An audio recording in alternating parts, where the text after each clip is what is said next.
Mga atleta naman po sa Bayan ng Mangaldan tumanggap ng ayuda para sa Palarong Pambansa 2026. Para sa detalye ng balitang yan, kasama natin Idol Intern JC Lacunsay.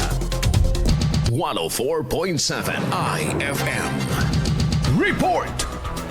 Mga atletang magre-representa sa Mangaldan sa Palarong Pambansa 2026 tumanggap ng financial assistance mula sa lokal na pamahalaan bilang dagdag lakas sa kanilang paghanda. Aabot sa kabuuang 50,000 piso ang ipinagkaloob sa 8 atleta at 5 coaches na sasabak sa kompetisyon sa Agusan del Sur mula Mayo 24 hanggang 31.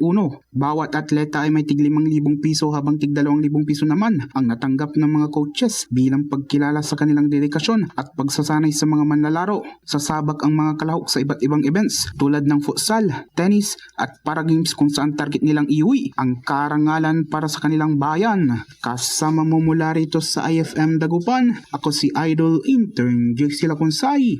Tatak IFM! IFM News. IFM News.